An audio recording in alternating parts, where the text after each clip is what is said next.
Giambos kagabi sinakmen sa Mandaue kining mag-amahang Filipino-Chinese nga mga negosyante patay ang amahan ug samdan ang duha niya ka mga anak. Si Nico Sirino sa report. Natusak-tusak sa mga bala ang van sa mga biktima, human po sila sa may barangay Kubakob, Mandaue.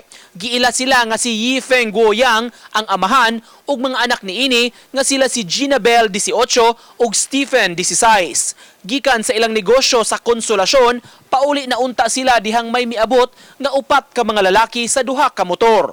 Sa ospital, dead on arrival ang amahan, samtang padayon nga nagpaalim sa mga samad ang duha ka mga anak. Mga negosyante ang biktimang Filipino-Chinese. Sa karon pa lang, lain ang mga possible motives. So number one, ang inside job. Second is personal grudge.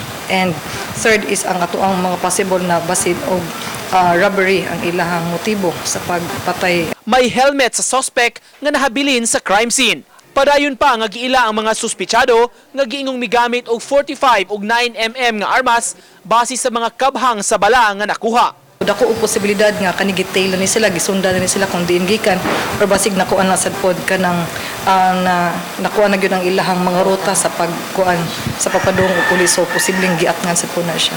Uban ni Godfrey Relien, Nico Sireno, Balitang Bisdak.